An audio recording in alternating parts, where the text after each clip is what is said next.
Friends, my self first. मैं आपका स्वागत करता हूँ इनिशिएटिव के प्लेटफॉर्म पे। हम लोग एक नया सीरीज स्टार्ट करने जा रहे हैं जिसमें हम लोग हिस्ट्री को डेल्ट करेंगे। Before going into the topics, हम मैं चाहता हूँ कि यहाँ पे एक अंडरस्टैंडिंग डेवलप करें कि क्यों हिस्ट्री पढ़ना ज़रूरी है और उसको अप्रोच कैसे करें कि ना कि बाद में बोरिंग नहीं लगे आपको। क्योंकि जनरली होता क्या है कि हिस्ट्री पढ़ने जाते हैं, कहानियाँ सुनते हैं, फिर इतनी ज़्यादा कॉम्प्लेक्स हो जाता है कि अब नहीं पढ़ना है, सो जाना है ऐसा क्लास में। लेकिन नहीं, हिस्ट्री जितना इंटरेस्टिंग सब्जेक्ट है, अगर वो बेटर वे में और सही ढंग से उसको पढ़ा जाए तो ये बहुत इंटरेस्टिंग टॉपिक होगा आप लोगों के लिए। और इसके फायदे आपको बहुत जगह देखने को मिलेंगे। जैसे आप साइंस के भी चैप्टर में, क्लास 9 10th के चैप्टर में जब स्टार्ट करते हो तो वहाँ पे देखोगे कि एक जो इंट्रोडक्शन है वो हिस्ट्री के पार्ट से लिया हुआ रहता है। वो उसमें कोट रहता है कि आर्यभट्ट या फिर ग्रीक फिलॉसफी कल के टाइम में ये इन्वेंशन हुआ था, फिर वो करंट सिचुएशन में उसको फिर बताने की कोशिश करते। तो यहाँ से एक क्या पता चलता है कि कभी भी आपको किसी भी सब्जेक्ट में जब इंट्रोडक्शन के लिए आपके पास दिमाग में खाली है, वैक्यूम क्रिएटेड है, तो आप हिस्ट्री के थ्रू वहाँ पे आप इंट्रोडक्शन को अपना पुट करके आप उसको आगे बढ़ सकते हो। तो इसलिए हमारे लिए हिस्ट्री पढ़ना बहुत ज़रूरी हो जाता है अगर बोर्ड पर्सपेक्टिव से देखें तो। और बहुत सारे रीजंस हैं जो मैं आगे इस वीडियो में उसको डेल्ट करूँगा कि क्यों पढ़ना ज़रूरी है। Before going into the discussion, मैंने यहाँ पे एडवर्ड फ्रीमैन को कोट किया है कि history is the past politics and politics is present history. तो इसको समझने की कोशिश करते हैं कि इस कोट का मतलब क्या है और मायने क्या है। तो जैसा है कि सोशल साइंस के जितने भी सब्जेक्ट्स हैं विद इन, जैसे पॉलिटिक्स हो गया, हिस्ट्री हो गया, ज्योग्राफी हो गया, ये सारे चीज़ इंटरडिसिप्लिनरी हैं। मतलब आप हिस्ट्री को पॉलिटिक्स में भी पढ़ोगे, पॉलिटिक्स को हिस्ट्री में भी पढ़ोगे, और इस ढंग से ये इंटरडिसिप्लिनरी है। तो यहाँ से एक बात तो पता चल गया कि अच्छा, ये इंटरडिसिप्लिनरी है। दूसरा कि जो हिस्ट्री है वो क्या है, पास्ट पॉलिटिक्स। पॉलिटिक्स में जब मैं बात करूँगा तो पॉलिटिक्स सिर्फ सिर्फ गवर्नमेंट और स्टेट से वो डील नहीं करेगा। पॉलिटिक्स में आप देखोगे कि कैसे किसी भी कंट्री का इकॉनमी उसके पॉलिटिक्स को इम्पैक्ट करता है, या वहाँ का पॉलिटिक्स कैसे इकॉनमी को इम्पैक्ट करता है, या फिर वहाँ का सोशियो कल्चर कैसे इकॉनमी को इम्पैक्ट करता है, कैसे वो फिर इवन पॉलिटिक्स को इम्पैक्ट करता है। तो इस ढंग से वो हिस्ट्री जो है वो क्या है, पास्ट पॉलिटिक्स है। और जब मैं पॉलिटिक्स की बात करता हूँ तो वो प्रेजेंट में जो कंडीशंस या अभी के टाइम में जो सिचुएशंस है, राइजेस हो रहे हैं, वो क्या है, पॉलिटिक्स है। तो ये आगे भी जाके फिर आज के टाइम में जो चल रहा है वो बाद में क्या हो जाएगा, वो हिस्ट्री के में चेंज हो जाएगा और फिर हम लोग उसको एज ए हिस्ट्री पढ़ेंगे। So guys, let's start our discussion. सबसे पहले मैं इंट्रोडक्शन देना चाहता हूँ कि हिस्ट्री का एक इंट्रोडक्शन क्यों पढ़ना ज़रूरी है इसमें, और जनरल कैसे हिस्ट्री मूव करता है, कैसे मूवमेंट हिस्ट्री जो है उस with in the world movement होता है उसका, और इसके फीचर्स क्या क्या हैं। सबसे पहले ये आइडेंटिफिकेशन ऑफ इंडिविजुअल, मतलब एक इंडिविजुअल को आइडेंटिटी देता है। जैसे आज के टाइम में आप हैं, तो आप कहाँ से कैसे आप आज के टाइम में 2020 में कैसे आप जन्म लिए और पहुँचे। तो आप आज के टाइम से पीछे देखो, आप थ्रू आउट, चाहे मोहनजोदड़ो हो गया, या फिर मेडिवल पीरियड में बात कर लो, फिर एंशियंट पीरियड में बात कर लो, तो एक ढंग से आपका कैसे आप आज के टाइम में मॉडर्न, जो आज के टाइम को ईरा मॉडर्न ईरा कहते हो, तो कैसे आपका ट्रांजिशन हुआ एज ए इंडिविजुअल, आप उसको ट्रेस कर सकते हो, अपने कल्चर को, अपने आइडेंटिटी को।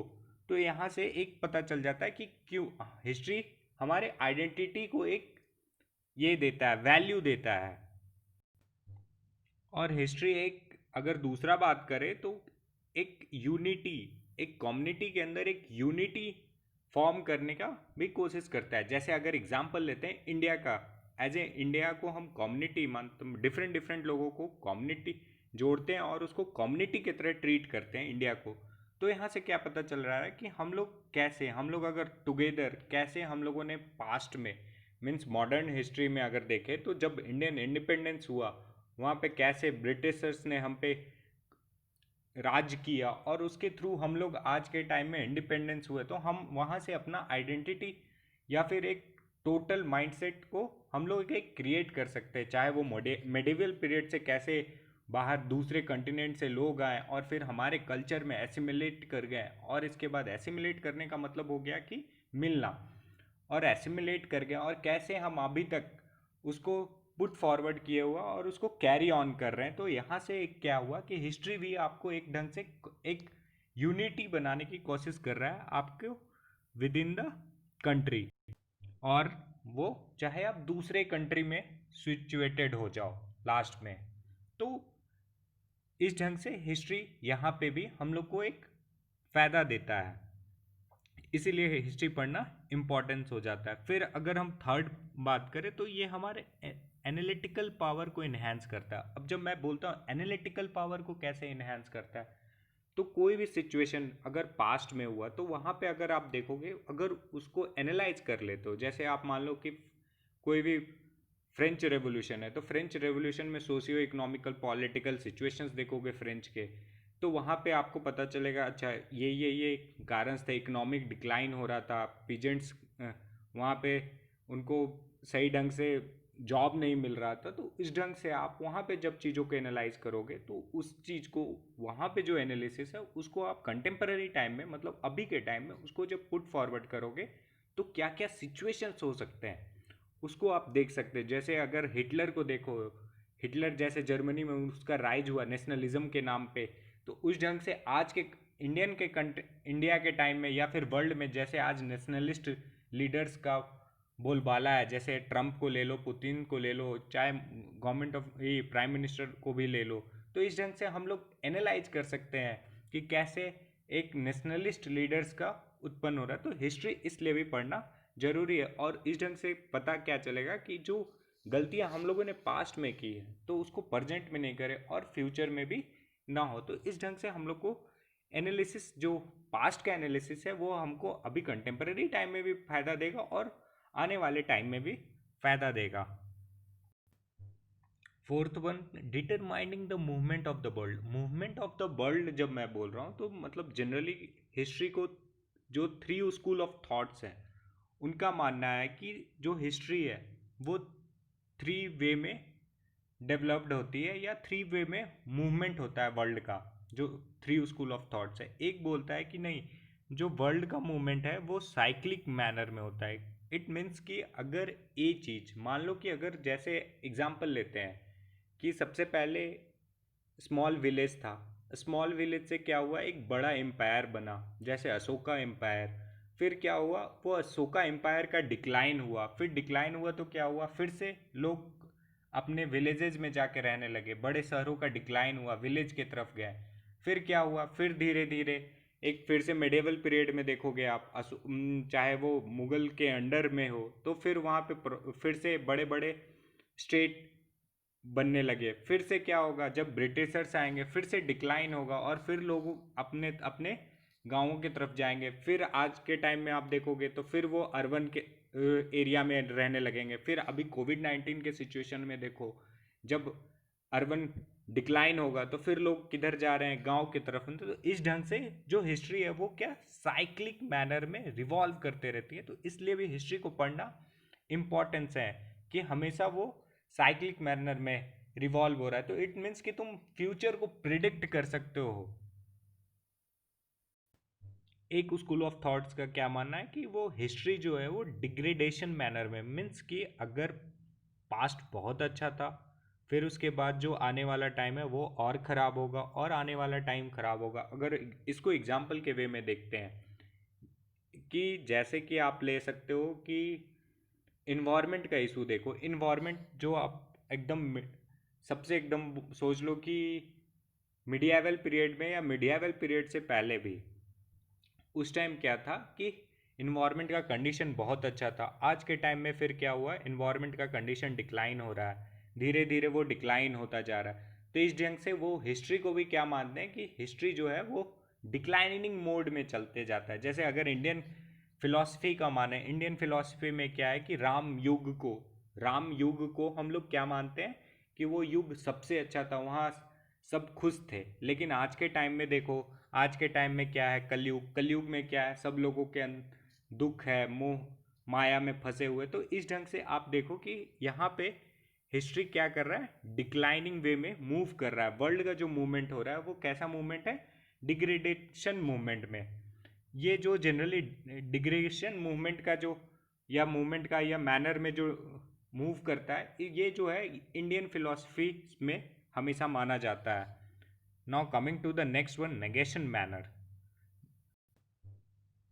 ये जो नेगेशन मैनर है ये जनरली वेस्ट के कल्चर में बहुत ज़्यादा, वहाँ जो वेस्ट में जो लोग सोचते हैं उनका सोचना है कि जो पास्ट था वो खराब है और आने वाला फ्यूचर उससे भी अच्छा होगा, और आने वाला फ्यूचर उससे भी अच्छा होगा। मान लो कि जैसे अगर आप देखो, अगर वेस्ट वे में, उनके वे में मैं अगर सोचूं तो उनका पास्ट था कि सबसे पहले लोग ज़्यादा प्रॉब्लम था उनके लाइफ में और आज के टाइम में कम प्रॉब्लम है, फिर आने वाले टाइम में और कम प्रॉब्लम हो जाएगा जैसे जैसे उनका इवोल्यूशन होगा। तो इस ढंग से वो मानते हैं कि हिस्ट्री का मूवमेंट होता है या वर्ल्ड का मूवमेंट होता है। तो इस ढंग से हम लोग को हिस्ट्री पढ़ना बहुत ही इम्पोर्टेंट हो जाता है।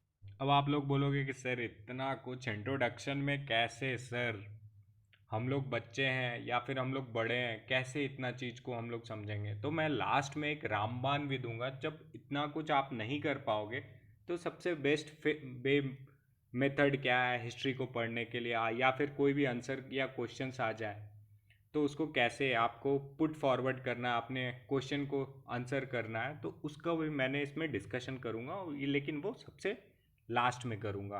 तो इसीलिए हम लोग आगे बढ़ते हैं और आगे देखते हैं कि हम लोग को करना क्या है। नेक्स्ट स्लाइड में देखते हैं कि सेकेंडरी जो स्कूल के स्टूडेंट हैं, सेकेंडरी स्कूल के स्टूडेंट को कैसे हिस्ट्री को अप्रोच करना चाहिए। सेकेंडरी स्कूल के स्टूडेंट के लिए सबसे बेस्ट है कि वो कोई भी इवेंट्स को पढ़े, चाहे फ्रेंच रेवोल्यूशन हो गया, चाहे खिलाफत मूवमेंट हो गया, कोई भी मूवमेंट हो गया, तो उस मूवमेंट के पीछे ना वो सोशल, इकोनॉमिकल और पॉलिटिकल काउजेज को खोजने की कोशिश करे कि उस टाइम के जो प्रेवेलेंट सोसाइटी में या कंट्री में सोशल, इकोनॉमिकल और पॉलिटिकल काउजेज कैसे हैं। वो कहानी अगर दिया हुआ है तो उस कहानी में आप सोशल काउज को अलग लिखो, इकोनॉमिकल काउज को अलग लिखो, पॉलिटिकल काउज को अलग लिखो। तो इस ढंग से आप वहाँ पे समझ पाओगे कि क्या क्या प्रॉब्लम्स थे। तो हमेशा सोशल, इकोनॉमिकल, पॉलिटिकल काउजेज को खोजो उसमें, और कभी भी उसको मगअप मत करो, उसको मगअप मत करो। मगअप करने का मतलब क्या हुआ कि जो बुक में दिया हुआ अवेलेबल डेटा है उसको मगअप मत करो। हमेशा की कंसेप्ट्स पे फोकस करो, जैसे इनलाइटनमेंट हो गया, कॉलोनियलिज्म हो गया, इंपीरियलिज्म हो गया, रेवोल्यूशन क्या होता है। तो इस ढंग से उन कंसेप्ट्स को क्लियर करो, कंसेप्ट्स को क्लियर करो। और जब आपको कोई भी क्वेश्चन दे तो क्वेश्चन का लास्ट में आप कंक्लूजन जानते हो, कंक्लूजन आपके माइंड में बना हुआ है। तो जो फैक्ट्स हैं उन फैक्ट्स को पुट फॉरवर्ड करो, और रिमेंबर भी करना है तो फैक्ट्स को रिमेंबर करो कि आपका जो कंक्लूजन लास्ट में आप जो कंक्लूड करोगे तो वो कंक्लूजन को एक ये दे पाए, सेप दे पाए, या बेटर अंडरस्टैंडिंग जनरेट कर पाए रीडर को। इसीलिए आप लोग ज़्यादा हिस्ट्री को मगअप करने की कोशिश मत करो। हमेशा छोटे छोटे पॉइंट्स में नोट्स बनाओ हिस्ट्री के, क्योंकि अगर पूरी कहानी बनाओगे तो फिर कुछ नहीं होगा। कहानी बस उस आप फैक्ट्स को लिखो, फैक्ट्स को लिखो और कंसेप्ट्स को लिखो, और उसके बाद फिर आप जब किसी भी आंसर का राइटिंग लिखो तो वहाँ पे आपको क्या कंक्लूड करना है, और उस कंक्लूजन के बेसिस पे आप उस फैक्ट्स को पुट फॉरवर्ड करो और जाके कंक्लूजन को ख़त्म करो।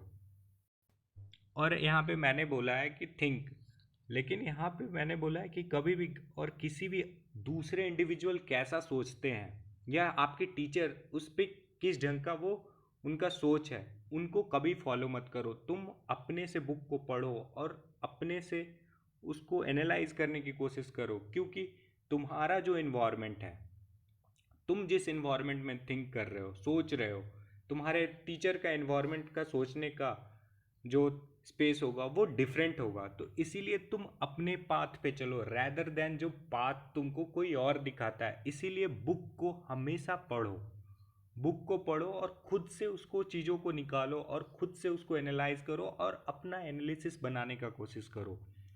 फिर अगर हम लास्ट में देखें तो डिवीज़न, कि कैसे हिस्ट्री को ना आप वेरियस वेरियस टॉपिक्स में डिवाइड कर लो। अगर कोई भी आपको बड़ा कंपोनेंट मिल रहा है पूरा टेक्स्ट में, तो उसको वेरियस वेरियस टॉपिक्स में, छोटे छोटे सब टॉपिक्स में डिवाइड कर लो। सोशो इकोनॉमिकल, पॉलिटिकल, ऐसे ऐसे करके डिवाइड कर लो।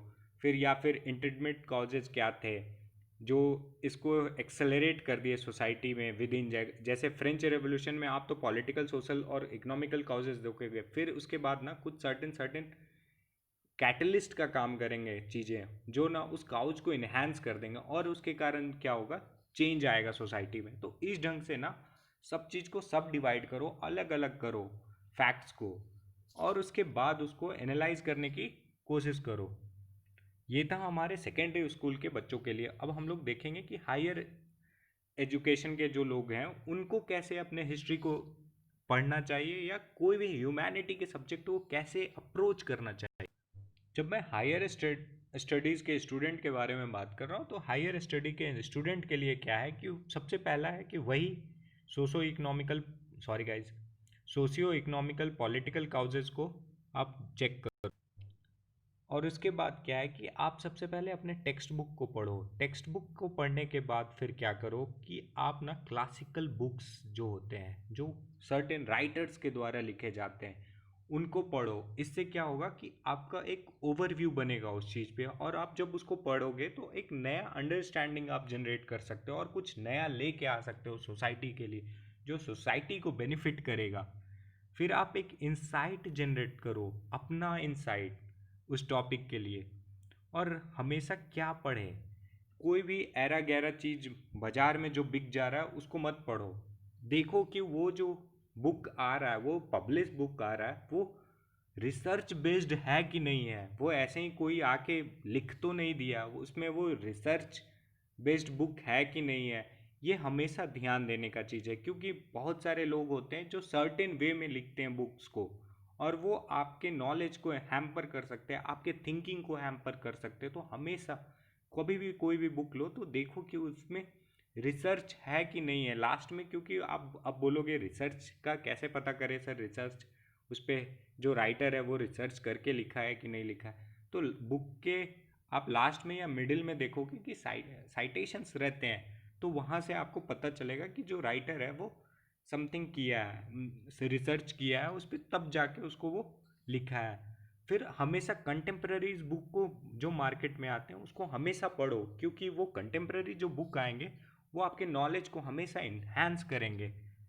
तो इस ढंग से हम लोग एक हायर स्टडीज़ के स्टूडेंट को हिस्ट्री को अप्रोच करना चाहिए। और मैं तो ये भी बोलता हूँ कि ये सिर्फ हिस्ट्री पे नहीं लागू होता, जितने भी ह्यूमैनिटीज़ के सब्जेक्ट हैं इन सारे पे ये कंसेप्ट लागू होता है।